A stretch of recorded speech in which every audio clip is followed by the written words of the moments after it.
ഇപ്പോൾ കോൺഗ്രസ്സിലൊരു ശൈലി, മുതിർന്നവർ പലരും ഗ്രൂപ്പിൻ്റെ സങ്കുചിതമായ പരിധിയിൽ നിൽക്കുന്നവരല്ല. ഞാൻ ഒരിക്കലുമല്ല. പ്രാദേശികമായിട്ട് ചില ഗ്രൂപ്പുകളും മറ്റുള്ള ഗ്രൂപ്പുകളുടെ ചില അവശിഷ്ടങ്ങളും നിൽക്കുന്നതെങ്കിലും ഇത് ഗ്രൂപ്പ് അടിസ്ഥാനത്തിലല്ലാതെ തന്നെയാണ് കേരളത്തിലെ കോൺഗ്രസ്.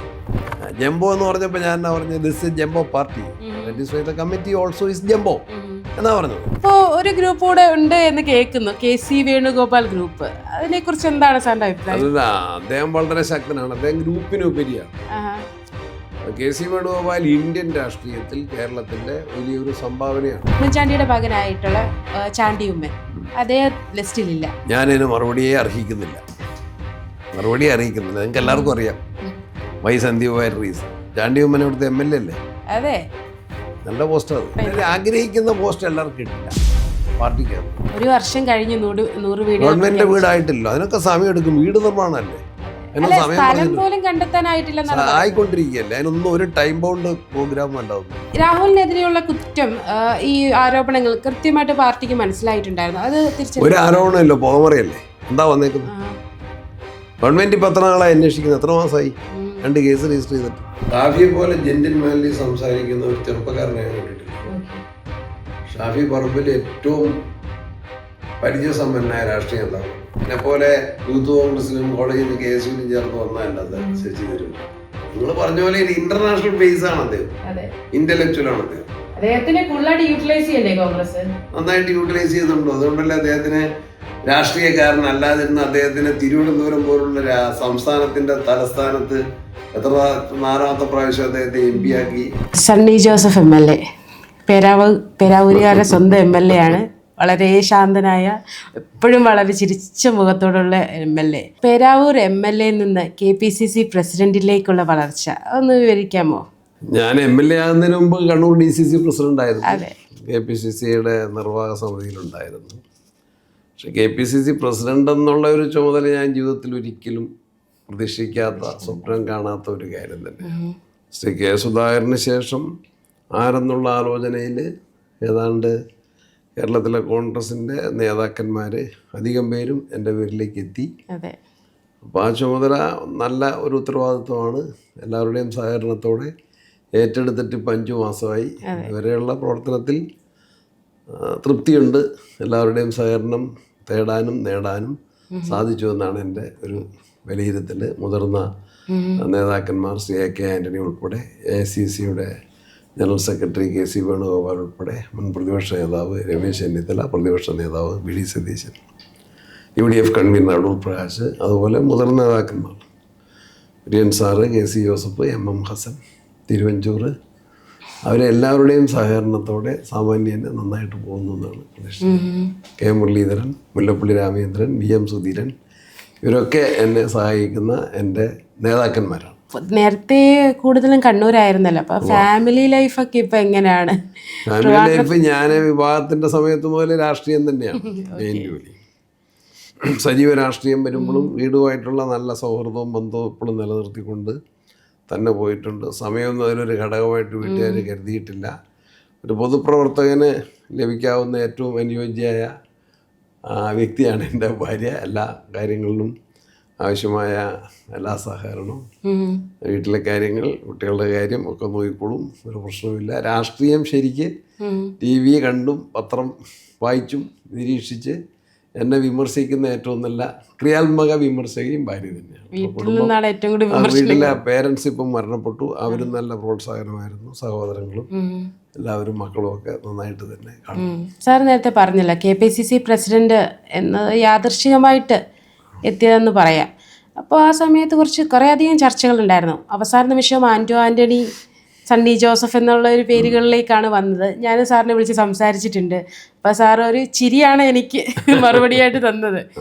ആ ചിരിയിൽ 2 ദിവസത്തിനുള്ളിലായിട്ട് ഉത്തരവും കിട്ടി. അപ്പോൾ ആ സമയത്ത് കുറേ ചർച്ചകൾ ഉണ്ടായിരുന്നു. അത് ഒരു കോൺഗ്രസിലെ മുതിർന്ന നേതാവ് തന്നെ പറഞ്ഞു, കണ്ണൂർ മാത്രം അറിയപ്പെടുന്ന ഒരു വ്യക്തി എങ്ങനെയാണ് KPCC പ്രസിഡന്റ് ആകുന്നത് എന്ന് ചോദിച്ചൊരു. അപ്പോൾ 5-6 മാസമായല്ലോ ഇപ്പോൾ KPCC പ്രസിഡന്റായിട്ട്. കോൺഗ്രസിൽ എന്ത് മാറ്റമാണ് താങ്കൾ കൊണ്ടുവന്നത്? ഞാനായിട്ടൊരു വലിയ മാറ്റമൊന്നും കൊണ്ടുവരാൻ കഴിയില്ല. ഈ ചോദ്യം വളരെ അതിനെ ചോദിച്ചത് ഒരു റിലവൻറ്റ് ക്വസ്റ്റ്യനാണ്. ഞാനങ്ങനെ സ്റ്റേറ്റ് വൈഡായിട്ട് നിറഞ്ഞു നിന്ന ഒരാളൊന്നുമല്ല. അതെ.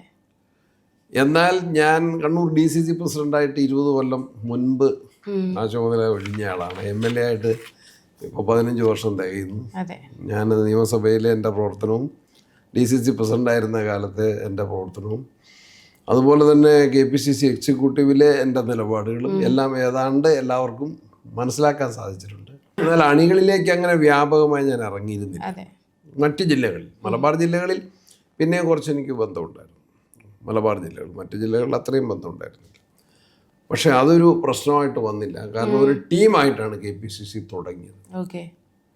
എന്നോടൊപ്പം വർക്കിംഗ് പ്രസിഡന്റ്മാരെ പ്രഖ്യാപിച്ചു, UDF കൺവീനർ പ്രഖ്യാപിച്ചു. ഇവരുടെ എല്ലാം വലിയ സഹകരണം. അതുപോലെ തന്നെ ചുമതല ഒഴിഞ്ഞ K. സുധാകരൻ, അദ്ദേഹം ആദ്യം ഒരു പ്രയാസം എന്ന നിലയിൽ പത്രക്കാർ അദ്ദേഹത്തെ കൊണ്ട് പറയിപ്പിച്ചുവെങ്കിൽ പോലും സണ്ണി ജോസഫ് ആണെങ്കിൽ ഞാൻ തലയിൽ കൈവച്ച് അനുഗ്രഹിക്കും എന്ന് അദ്ദേഹം പറഞ്ഞു. അത് ഹൃദയത്തിൽ നിന്ന് പറഞ്ഞതാണ്. എല്ലാ കാലത്തും എനിക്ക് വലിയ പിന്തുണ നൽകുന്നുണ്ട്. K. സുധാകരനുമായിട്ട് നല്ലൊരു ബന്ധമുണ്ടല്ലോ. ഏറ്റവും അടുത്ത ബന്ധമാണ്, സഹോദര തുല്യമായ ജ്യേഷ്ഠ. നോമിനേറ്റ് ചെയ്തത് DCC പ്രസിഡന്റ് ആക്കിയതും അദ്ദേഹം തന്നെയാണ്.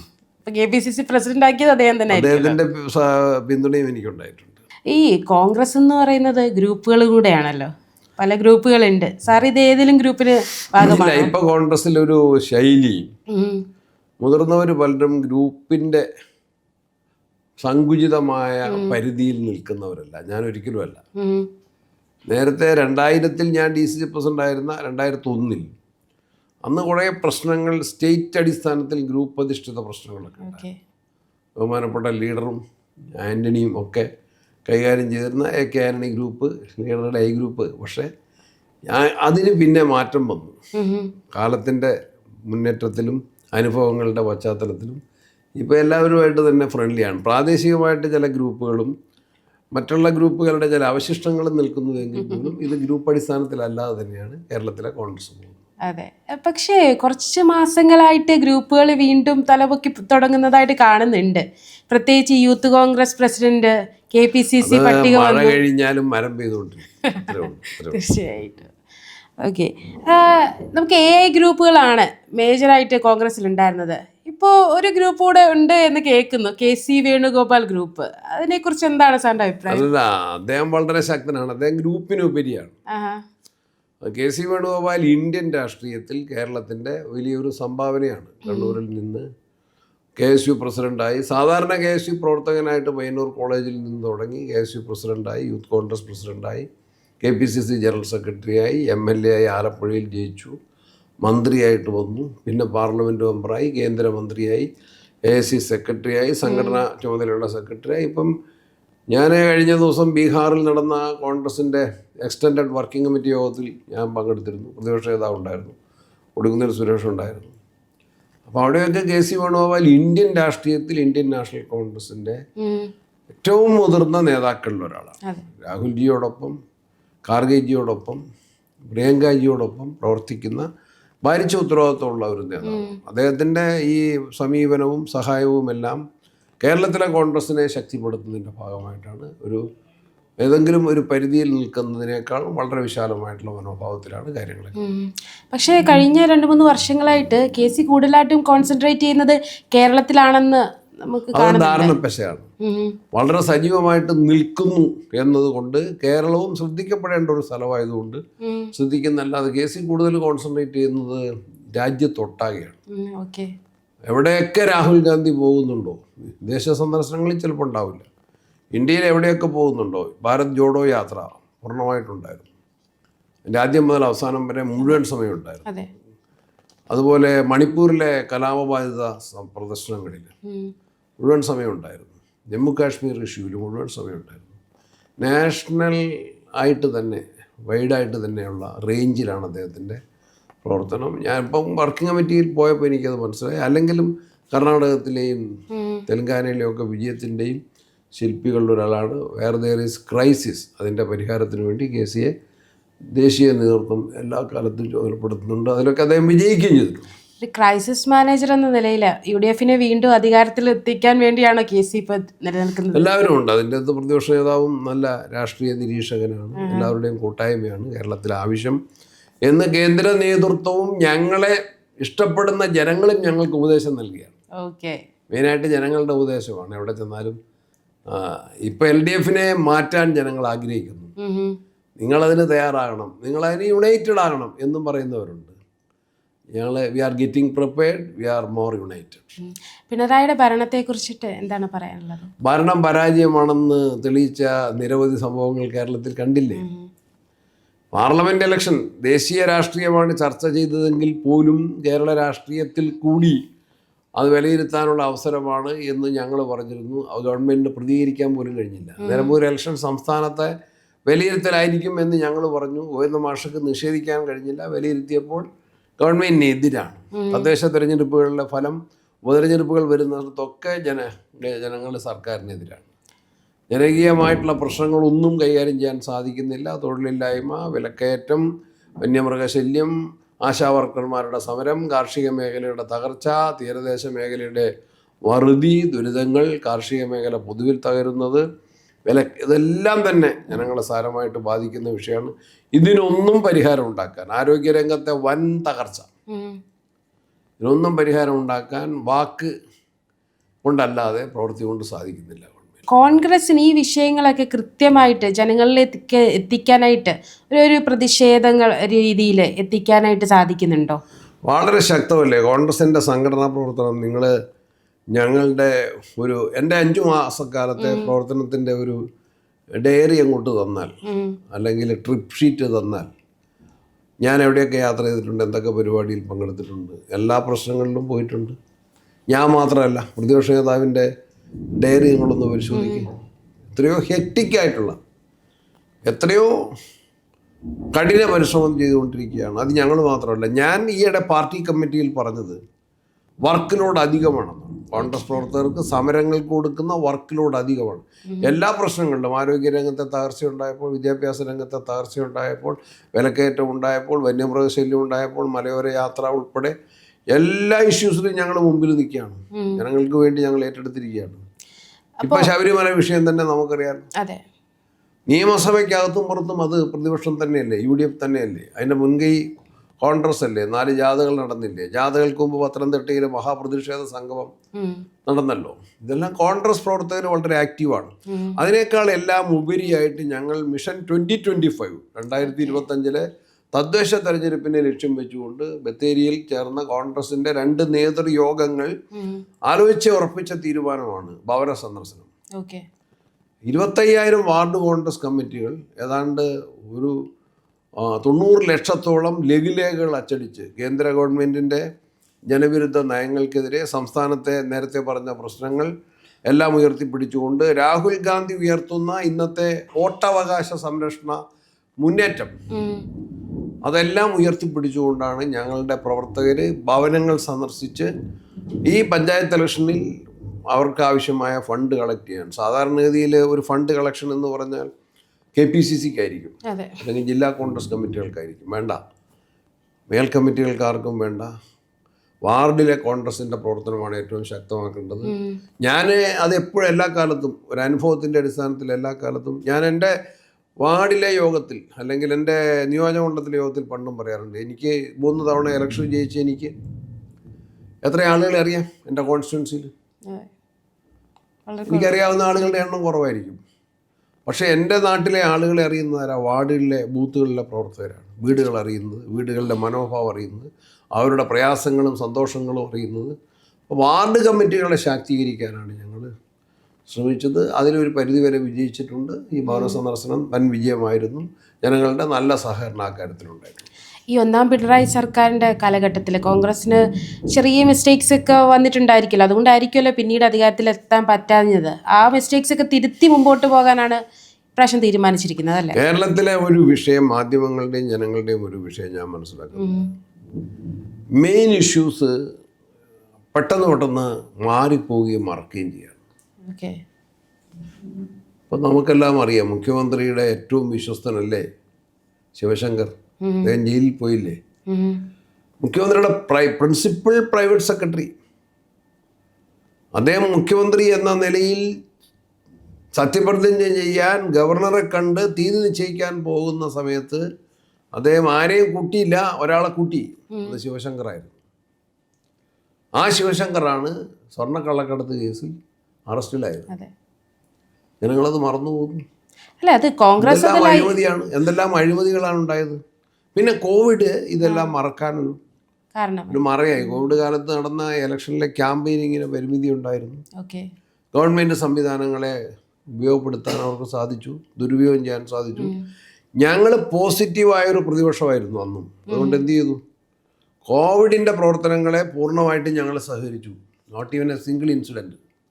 ഒരു തദ്ദേശ സ്വയംഭരണ സ്ഥാപനം നിസ്സഹകരിച്ചു എന്നൊരു കേസുണ്ടായിരുന്നില്ല കേരളത്തിൽ UDF-ൻ്റെ. ഇന്നത്തേനേക്കാൾ കൂടുതൽ തദ്ദേശ സ്വയംഭരണ സ്ഥാപനങ്ങൾ UDF നിയന്ത്രണത്തിലായിരുന്നു കോവിഡ് കാലത്ത്. എല്ലാവരും സഹകരിച്ചു. അതിനെയെല്ലാം പൊളിറ്റിക്കലായിട്ടുള്ള അഡ്വാൻറ്റേജ് ഉണ്ടാക്കാൻ ഗവൺമെൻറ് സംവിധാനത്തെ ഉപയോഗപ്പെടുത്താൻ അവർക്ക് സാധിച്ചു. പക്ഷേ അത് യൂട്ടിലൈസ് ചെയ്യാനായിട്ട് കോൺഗ്രസിന് പറ്റിയില്ല അല്ലെ? പ്രശ്നങ്ങൾ ലൈവായിട്ട് നിർത്താനായിട്ട് കോൺഗ്രസിന് പറ്റിയില്ല എന്നുള്ളൊരു പ്രശ്നങ്ങളിൽ ലൈവായിട്ട് നിർത്താൻ പരിശ്രമിച്ചിട്ടുണ്ട്. അതിൽ വന്നത് ഈ കോവിഡിൻ്റെ ഒരു മറയ. അതിൻ്റെ അകത്ത് ഗവൺമെൻറ്റുമായിട്ട് ഞങ്ങൾ സഹകരിച്ചു. ജനങ്ങളുടെ ആവശ്യത്തിന് വേണ്ടി ഞങ്ങൾ സഹകരിച്ചു. ആ സഹകരണത്തിൻ്റെ ഇടയിലാണ് തിരഞ്ഞെടുപ്പ് വരുന്നത്.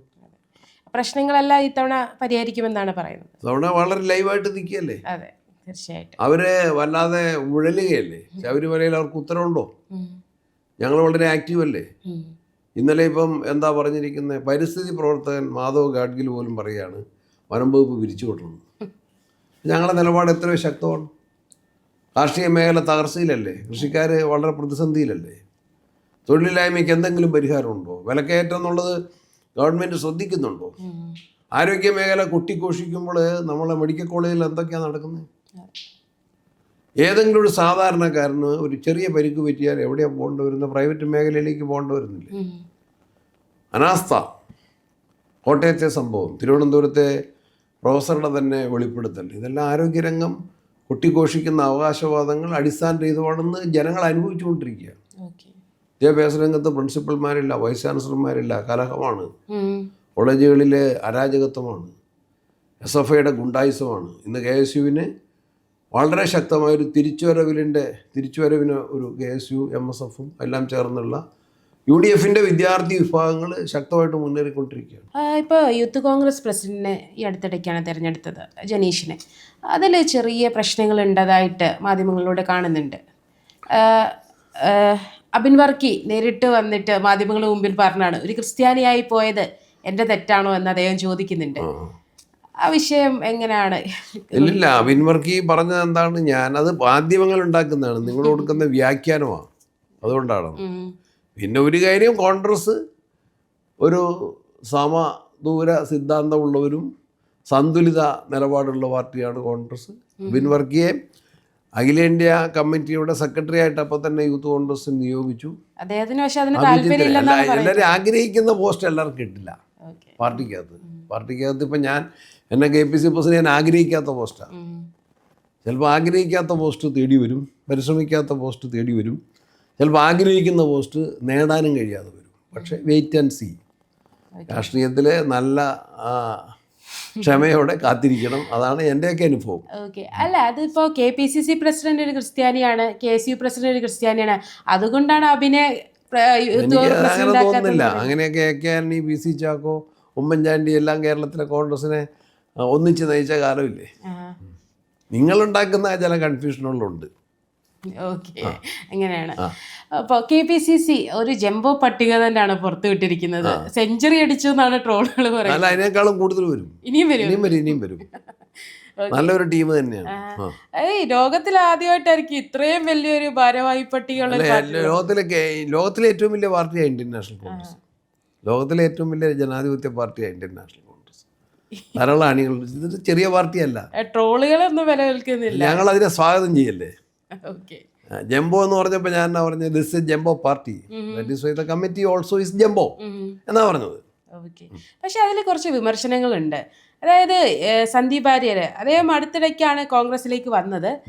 അദ്ദേഹം ഒരു വൈസ് പ്രസിഡന്റാണ്, ജനറൽ സെക്രട്ടറി ആയിട്ട് തിരഞ്ഞെടുത്തിട്ടുണ്ട്. പക്ഷെ അതേ സമയത്ത് തന്നെ ഉമ്മൻചാണ്ടിയുടെ മകനായിട്ടുള്ള ചാണ്ടി ഉമ്മൻ അദ്ദേഹം ലിസ്റ്റിലില്ല. ഞാനതിന് മറുപടിയെ അറിയിക്കുന്നില്ല. നിങ്ങൾക്ക് എല്ലാവർക്കും അറിയാം. വൈ സന്ദീപ് വാര്യർ ചാണ്ടി ഉമ്മൻ ഇവിടുത്തെ MLA അല്ലേ? അതെ, നല്ല പോസ്റ്റാണ് അത്. MLA മാത്രമേ പാർട്ടിയിൽ ഒരു നല്ല സ്ഥാനം നല്ല പോസ്റ്റാണ്, നല്ല പരിഗണനയാണ്, നല്ല പരിഗണനയാണ്. അല്ല, ചാണ്ടി ഉമ്മൻ ഇന്നലെ ഞങ്ങളുടെ പത്രത്തിനൊരു ഇന്റർവ്യൂ കൊടുത്തിട്ടുണ്ടായിരുന്നു. അദ്ദേഹം പറയുന്നുണ്ട് 25 വർഷമായിട്ട് അദ്ദേഹം പാർട്ടിയിൽ എല്ലാം പരിഗണനയാണ്. കോൺഗ്രസ് പാർട്ടി പുതുപ്പള്ളി പോലത്തെ ഒരു ഉറച്ച സീറ്റിൽ വൻപിച്ച 40,000 ഭൂരിപക്ഷത്തിന് ജയിപ്പിച്ചത്. അതിന് ഇനിയും വലിയ പ്രതീക്ഷയുള്ള രാഷ്ട്രീയ പ്രവർത്തകരാണ്. ഒരു അവഗണനയും കോൺഗ്രസ് പാർട്ടി അദ്ദേഹത്തിന് കാണിച്ചിട്ടുമില്ല. മറ്റേതെങ്കിലും പോസ്റ്റുകളിലേക്ക് ഇപ്പോൾ ഞാൻ പറയുന്നില്ല, ഇന്റർവ്യൂവിലെ പോസ്റ്റ് പ്രഖ്യാപിക്കേണ്ട സമയമല്ലത്. അല്ല, അതൊക്കെ സമയത്ത് തീരുമാനിക്കും. ചാണ്ടിയമ്മൻ മാത്രമല്ലായിരുന്നു, VM സുധീരനും മുരളീധരനും ഒക്കെ പൂർണ്ണ 100% ഇല്ല, 99% തൃപ്തിയുള്ളൂ. 100% തൃപ്തിയില്ല, ഒരിക്കലും ഉണ്ടാവില്ല. ഒരു ജനാധിപത്യ പാർട്ടി ആയതുകൊണ്ട് 100% തൃപ്തി എന്ന അവകാശം 99% തൃപ്തിയുണ്ട്, അത്രേ ഉള്ളൂ. ബാക്കി അസംതൃപ്തിയെയും പരിഹരിക്കാനാണ് ഞങ്ങൾ ശ്രമിച്ചുകൊണ്ടിരിക്കുന്നത്. ശരി. ഈ അബിൻ വർക്കിയുടെയും ചാണ്ടിയുമ്മന്റെയും കാര്യം വന്നപ്പോഴത്തേക്കിന് ഓർത്തഡോക്സ് സഭ എനിക്കറിയില്ല. ഇന്നലെ ഒരു പ്രസ്താവന, സഭയുടെ അടിസ്ഥാനത്തിൽ മാത്രമല്ല, എല്ലാ സഭാവിശ്വാസികളും കോൺഗ്രസിലുണ്ട്. എല്ലാ സഭാവിശ്വാസികളും ഒരു സഭയിലായതുകൊണ്ട് ആരെയും അവഗണിക്കുന്ന ഒരു പ്രശ്നമില്ല. സാറിന് തോന്നുന്നുണ്ട് ഈ മതമേലധ്യക്ഷന്മാര് പൊളിറ്റിക്സിൽ വന്ന് അഭിപ്രായം പറയേണ്ട കാര്യമുണ്ടെന്ന് തോന്നുന്നുണ്ടോ? ഞാൻ മനസ്സിലാക്കിയിടത്തോളം ഈശ്വരവിശ്വാസികൾ, മതവിശ്വാസികൾ അധികം പേരും കോൺഗ്രസ്സുകാരാണ്. അപ്പോൾ അവർക്ക് കോൺഗ്രസിൻ്റെ നന്മയിൽ അവർക്ക് വളരെയേറെ താല്പര്യമുള്ളവരാണ്. കോൺഗ്രസിൻ്റെ ശാക്തീകരണത്തിൽ അവർക്ക് നല്ല താല്പര്യമുണ്ടെന്നാണ് ഞാൻ മനസ്സിലാക്കുന്നത്. സതുദ്ദേശത്തോടെയുള്ള എല്ലാ ഉപദേശ നിർദ്ദേശ വിമർശനങ്ങളെയും ഞങ്ങൾ വെൽക്കം ചെയ്യുന്നു. ഇവര് പബ്ലിക്കായിട്ട് ഇങ്ങനെ വന്ന് പറയുമ്പോഴത്തേക്കിന് പ്രസിഡന്റ് എന്ന നിലയിൽ താങ്കളുടെ മുകളിൽ ഒരു വലിയൊരു ഭാരം കൂടി ഉണ്ട്. വയനാട് ചുരൽമല മുണ്ടക്കൈ റീഹാബിലിറ്റേഷൻ പ്രവർത്തനങ്ങൾ എന്തായി? അതിന് ഞങ്ങൾ വലിയ ഭാരമൊന്നുമല്ല. അതാരാ? ഞങ്ങളെന്താ ഗവൺമെന്റ് അല്ലല്ലോ. അതല്ല, ഞങ്ങളൊരു രാഷ്ട്രീയ പാർട്ടിയാണ്. കർണാടക സർക്കാർ എത്ര കൊടുത്തു? കോൺഗ്രസിനാൽ നിയന്ത്രിക്കപ്പെടുന്ന കർണാടക സർക്കാർ. കോൺഗ്രസ് അക്കാര്യത്തിൽ എടുത്തതുപോലെ ഒരു പൊളിറ്റിക്കൽ പാർട്ടി. കോൺഗ്രസും മുസ്ലിം ലീഗുമാണ് അക്കാര്യത്തിൽ പ്രതിപക്ഷത്ത് നിന്നുകൊണ്ടും. TCDക്ക് MLA ആണ്, അവിടുത്തെ ജില്ലാ പഞ്ചായത്ത് പ്രസിഡന്റ് ഷംസാദ്, അവരെല്ലാമാണ് അതിൻ്റെ അകത്ത് വളരെ ഗംഭീരമായിട്ടുള്ള പ്രവർത്തനങ്ങൾ നടത്തിയത്. ഗ്രാമപഞ്ചായത്താണ്. ഞങ്ങൾ ആ ഉത്തരവാദിത്തങ്ങൾ പൂർണ്ണമായിട്ടും നിർവഹിക്കും. എന്തെല്ലാം പറഞ്ഞിട്ടുണ്ടോ അതുമായിട്ടൊക്കെ മുന്നോട്ട് പോകും. ഒരു വർഷം കഴിഞ്ഞ് 100 വീട് ഗവൺമെന്റ് വീടായിട്ടില്ല, അതിനൊക്കെ സമയം എടുക്കും. വീട് നിർമ്മാണമല്ലേ, ആയിക്കൊണ്ടിരിക്കുകയല്ലേ. അതിനൊന്നും ഒരു ടൈം ബൗണ്ട് പ്രോഗ്രാമും അല്ല ഒന്നും. അതൊക്കെ ഒരു റീഹാബിലിറ്റേഷനാണ്, ഒരു സന്നദ്ധ പ്രവർത്തനമാണ്, സതുദ്ദേശമുള്ള പ്രവർത്തനമാണ്. അതിനൊന്നും ഒരു സമയം നിശ്ചയിച്ചിട്ടില്ല. സ്ഥലം കിട്ടണം. ഗവൺമെന്റിലേക്ക് ഞങ്ങൾ സ്ഥലം ചോദിച്ചു, ഗവൺമെന്റ് സ്ഥലം തന്നില്ല. ഗുണഭോക്താക്കളുടെ ലിസ്റ്റ് ചോദിച്ചു, ഗവൺമെന്റ് തന്നില്ല. ഗവൺമെന്റ് രാഷ്ട്രീയം കളിക്കുക. ഈ യൂത്ത് കോൺഗ്രസിന് 30 വീടുകൾ അതിന്റെ കൂട്ടത്തിൽ കാണുമോ? അതെനിക്കറിയില്ല, അവരോട് ചോദിക്കണം. അല്ല, അവര് പറയുന്നത് അതിനകത്തുണ്ടെന്നാണ് പറയുന്നത്. ഞാൻ മനസ്സിലാക്കിയിട്ടില്ല. ഞാൻ എന്നെക്കാളും അത് കൂടുതലായിട്ട് ഡീൽ ചെയ്യുന്നത് വയനാട്ടിലെ നേതാക്കന്മാരാണ്. T. സിദ്ദിഖും അതുപോലെ തന്നെ IC ബാലകൃഷ്ണൻ. ഞാൻ അവരോട് സംസാരിക്കുമ്പോൾ രാഹുൽ ഗാന്ധി നേരിട്ടാണ് ഈ കാര്യങ്ങൾ ചെയ്യുന്നത്. അവരുടെ രാഹുൽ ഗാന്ധി അല്ല, പ്രിയങ്ക ഗാന്ധി ഇപ്പോൾ അവിടുത്തെ MP അല്ലേ, അവരും ചെയ്യുന്നുണ്ട്. അങ്ങനെയാണ് സാർ. ഈ വയനാട്ടിലോട്ട് വന്നപ്പോഴത്തേക്കിന് വയനാട്ടിൽ കുറച്ചധികം കാലങ്ങളായിട്ട് കുറച്ച് പ്രശ്നങ്ങളുണ്ട്. എല്ലാം തീർന്നുല്ലോ. അത് കുറച്ച് നേരത്തെയും കൂടെ അത് ശ്രദ്ധിക്കേണ്ടായിരുന്നു തോന്നുന്നു. അതൊക്കെ ഒന്നും തിരക്കൊന്നുമില്ല, ഞങ്ങൾക്ക് തിരക്കൊന്നുമില്ല. ഹറിബറി ആയിട്ട് ഒരു തീരുമാനമില്ല. 5 മരണങ്ങളാണ് കഴിഞ്ഞ 10 അതൊക്കെ വേറെ കാര്യം. അതിനൊക്കെ നടപടി എടുത്തിട്ടുണ്ട്. മരണങ്ങൾക്ക് അതിൻ്റെതായ ഉത്തരവാദിത്വം ഞങ്ങൾക്ക് മാത്രമാണോ മരണത്തിൻ്റെ ഉത്തരവാദിത്വം? മരണമെന്നൊരു പരിഹാരമല്ലോ. ഗ്രൂപ്പ് തർക്കം ഇപ്പൊ ഇന്നലെയും കൂടെ IC ബാലകൃഷ്ണനെതിരെ ഫോൾസ് കേസല്ലേ? സാക്ഷിയാരാ? ഫോൾസ് കേസല്ലേ? ഗവൺമെന്റ് ചാർജ് ചെയ്യുന്ന കേസ്. ഇപ്പം ഗവൺമെന്റ് LDFനെതിരെ എന്തെങ്കിലും കേസ് എടുത്തിട്ടുണ്ടോ? കേന്ദ്രത്തിൽ BJPക്കാർക്കെതിരെ എന്തെങ്കിലും കേസ് എടുത്തിട്ടുണ്ടോ? കോൺഗ്രസ്സുകാരല്ലേ ആക്ഷേപിക്കുന്നത്. ഷാഫിക്കെതിരെ അവിടെ കേസ് എടുത്തിട്ടില്ലേ? എന്താ ഷാഫി ചെയ്ത കുറ്റം? പോലീസുകാർക്കെതിരെ നടപടി എടുത്തിട്ടുണ്ടോ? ആ കേസുകളെയൊക്കെ ജനങ്ങളുടെ കോടതിയിലും നിയമ കോടതിയിലും ഞങ്ങൾ നേരിട്ട് വിജയം വരിക്കും. പൊളിറ്റിക്കലി മോട്ടിവേറ്റഡ് ആണ് എല്ലാ കേസുകളും. പൊളിറ്റിക്കലി ഇൽമോട്ടിവേറ്റഡ്. രാഹുൽ മാങ്കൂട്ടം നിലവിലെ കോൺഗ്രസിലെ ഒരു ഇതെന്താണ്? രാഹുൽ മാങ്കൂട്ടം നിങ്ങൾക്ക് പറയേണ്ട ആവശ്യമില്ല, നിങ്ങൾക്കറിയാം. നിങ്ങളെ എന്താ വിചാരിക്കുന്നത്? What you think? സസ്പെൻഡ് ചെയ്തു എന്ന് പറയുന്നു. സസ്പെൻഡ് ചെയ്തു പറയുന്നതാണോ? സസ്പെൻഡ് ചെയ്തു. എങ്കിൽ പോലും പാലക്കാട് ചെല്ലുമ്പോഴത്തേക്കിന് ഈ അടുത്തായിട്ട് രാഹുൽ ഭയങ്കര സജീവമാകാൻ ശ്രമിക്കുന്നുണ്ട്. പാലക്കാട് ചെല്ലുമ്പോഴത്തേക്കിന് കോൺഗ്രസ് പ്രവർത്തകരാണ് അദ്ദേഹത്തിന്റെ കാര്യങ്ങളെല്ലാം നോക്കുന്നത്. അവര് ജനങ്ങളല്ലേ, അവർ വോട്ടർമാരല്ലേ, പൗരന്മാരല്ലേ, പാലക്കാട്ടെ പൗരന്മാരല്ലേ. പാർട്ടിയിൽ നിന്ന് സസ്പെൻഡ് പാലക്കാട്ടെ പൗരന്മാർക്ക് അവിടുത്തെ ജനങ്ങളുടെ MLA ബഹിഷ്കരിക്കാൻ ഞങ്ങൾ ആരും ആഹ്വാനം ചെയ്തിട്ടില്ല. രാഹുൽ അടുത്ത ഇലക്ഷന് മത്സരിക്കുന്നുണ്ടാവും? അതിപ്പോൾ തീരുമാനിച്ചിട്ടില്ല. എൻ്റെ കാര്യം തന്നെ ഞാൻ തമാശയായിട്ടാണ് മത്സരിക്കുന്നില്ല എന്ന് തീരുമാനിച്ചിട്ടില്ല എന്ന് പറഞ്ഞത്. രാഹുലിനെതിരെയുള്ള കുറ്റം, ഈ ആരോപണങ്ങൾ കൃത്യമായിട്ട് പാർട്ടിക്ക് മനസ്സിലായിട്ടുണ്ടായിരുന്നു? അത് തിരിച്ചു ഒരു ആരോപണമല്ലോ, പോകമറിയല്ലേ. എന്താ വന്നേക്കുന്നത്? ഗവൺമെൻറ് ഇപ്പം എത്ര നാളായി അന്വേഷിക്കുന്നത്? എത്ര മാസമായി 2 കേസ് രജിസ്റ്റർ ചെയ്തിട്ട്? നിങ്ങൾ അന്വേഷിക്കുക, നിങ്ങളല്ലേ മാധ്യമക്കാർ, നിങ്ങൾ അന്വേഷിക്കുക. ഈ പുറത്തു വന്ന വോയിസ് ക്ലിപ്പുകളെ കുറിച്ചിട്ട് ഒക്കെ ഗവൺമെൻറ് അന്വേഷിച്ചുകൊണ്ടിരിക്കുകയല്ലേ, പോലീസ് അന്വേഷിക്കട്ടെ. കൺവിൻസ്ഡ് അല്ല KPCC? നിജസ്ഥിതി അന്വേഷിക്കാൻ ഗവൺമെൻറ് ഉത്തരവാദിത്തപ്പെട്ടവരെ ചുമതലപ്പെടുത്തിയിട്ടുണ്ടല്ലോ. Let them prove, let them investigate. കഴിഞ്ഞ ദിവസം രമേശ് ചെന്നിത്തല പറയുന്നുണ്ടായിരുന്നു അതിനെക്കുറിച്ച് കൃത്യമായിട്ട് വ്യക്തത വരുത്തിയിട്ട് തന്നെയാണ് രാഹുലിനെ പുറത്താക്കിയത്. ഞാൻ കണ്ടില്ല. പാർട്ടി ഒരു ഡിസിഷൻ എടുക്കുമ്പോൾ അതിനെക്കുറിച്ച് പാർട്ടി ആലോചിച്ചിട്ടുണ്ട്. ഒരു ആക്ഷേപം ഉയർന്നു വന്നാൽ ഗൗരവത്തിൽ ആക്ഷേപം കാണുകയും അതിന്റെ അന്വേഷണത്തിന്റെയും അതിന്റെ നടപടികളുടെയും ഭാഗമായിട്ട് സസ്പെൻഡ് ചെയ്യുകയും ചെയ്തു. അത് കേരളത്തിലെ കോൺഗ്രസിന്റെ 25ഓളം നേതാക്കന്മാരുമായിട്ട് ഞാനും പ്രതിപക്ഷ നേതാവും സംസാരിച്ചിട്ട് തന്നെയാണ്. ശരി. ഷാഫി രാഹുൽ കൂട്ടുകെട്ട് കോൺഗ്രസിനൊരു പുതിയ മുഖമാണ് നൽകിയത്. പ്രത്യേകിച്ച് യുവാക്കളുടെ ഇടയിലേക്ക് എത്തിച്ചെല്ലാനായിട്ട് അവർക്ക് സാധിച്ചിട്ടുണ്ട് സോഷ്യൽ മീഡിയ ഉപയോഗിച്ചിട്ട്. പക്ഷേ താങ്കൾ സംസാരിക്കുന്ന ഒരു ഭാഷയുണ്ട്, മുതിർന്ന നേതാക്കൾ സംസാരിക്കുന്ന ഒരു ഭാഷയുണ്ട്. പക്ഷെ ഇവരിൽ നിന്ന് വരുന്ന ഭാഷ വളരെ വ്യത്യസ്തമാണ്. ഭയങ്കര ഭയങ്കര ഹാർഡായിട്ടുള്ള ലാംഗ്വേജ് ആണ് യൂസ് ചെയ്യുന്നത്. സമയം കളയാത്തോണ്ടോ? ഷാഫിയെ പോലെ ജെന്റിൽമാൻലി സംസാരിക്കുന്ന ഒരു ചെറുപ്പക്കാരനെ ഞാൻ കണ്ടിട്ടില്ല. ഷാഫി പറമ്പിൽ ഏറ്റവും പരിചയസമ്പന്നനായ രാഷ്ട്രീയ നേതാവാണ്.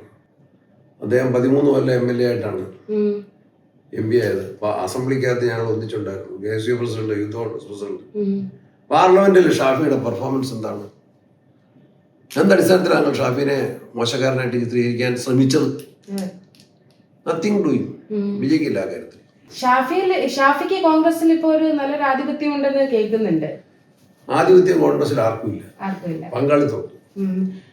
ജനീഷ്, യൂത്ത് കോൺഗ്രസ് പ്രസിഡന്റ് ജനീഷ് ഷാഫിയുടെ കാൻഡിഡേറ്റ് ആണെന്നാണ് കേൾക്കുന്നത്.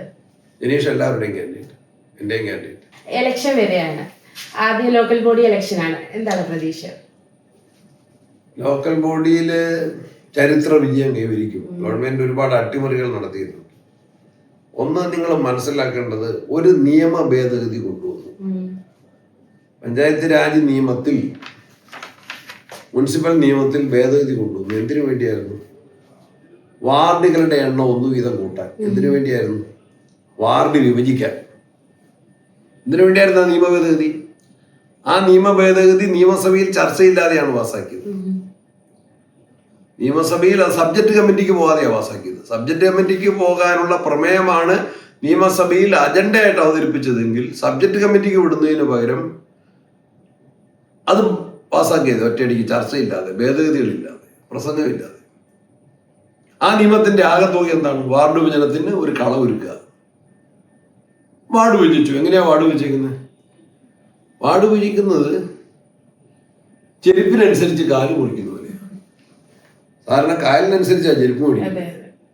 ചെരുപ്പിനനുസരിച്ച് കാലുണ്ടാക്കുന്ന പോലെ വികൃതമായിട്ട്, അശാസ്ത്രീയമായിട്ട്, മാനദണ്ഡങ്ങൾ ലംഘിച്ച് മനഃപൂർവ്വം രാഷ്ട്രീയ ദുഷ്ടലാക്കോടെയാണ് വാർഡ് വിഭജിച്ചത്. പിന്നീട് വോട്ടർ പട്ടികയാണ്. വോട്ടർ പട്ടിക സത്യസന്ധമാണോ, സുതാര്യമാണോ, അർഹതയുള്ള മുഴുവൻ ആളുകൾക്ക് വോട്ടുണ്ടോ? ഇതിന്റെ ബേസിക് പട്ടിക എന്തായിരുന്നു? 2020 പട്ടികയാണ്. ഞങ്ങൾ പറഞ്ഞത് എന്താണ്? ഞങ്ങൾ പറഞ്ഞത് 2024 പാർലമെന്റിന് ഉപയോഗിച്ച പട്ടികയുണ്ട്. അതിനെ പുതിയ വാർഡുകൾ മാറിയപ്പോൾ പുതിയ വാർഡുകളുടെ അടിസ്ഥാനത്തിൽ അതിനെ റീഷഫിൾ ചെയ്താൽ മതി എന്നാണ് ഞങ്ങൾ പറഞ്ഞതെങ്കിൽ ഗവൺമെന്റ് ഡിപ്പെൻഡ് ചെയ്ത ബേസിക് പട്ടിക 2020 അപ്പൊ 5 കൊല്ലത്തെ ആളുകൾ ഒഴിഞ്ഞുപോയി. അവരെ ചേർക്കേണ്ട വലിയ പ്രക്രിയ ഉണ്ടായിരുന്നു.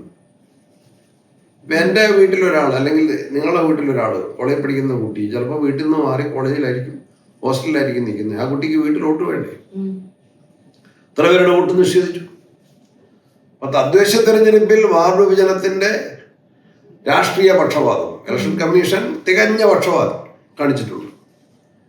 ഒരു ജില്ലയിലെ മുഴുവൻ കേസും കേട്ടത് ഒരു ദിവസം. പരാതികൾ എഴുതിയെടുത്തത് ഒരു പെൻസിൽ കൊണ്ടാ.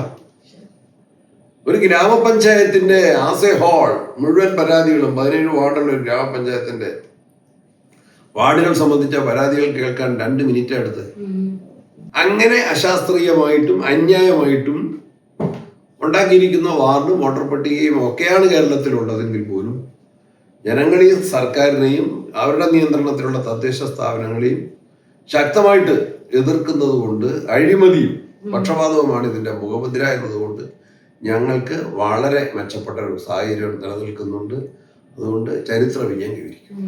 Local body election result assembly ഇലക്ഷനുള്ള ഒരു സൂചനയായിരിക്കുമോ? അത് അതിൽ തന്നെ മാറ്റങ്ങൾ വരും.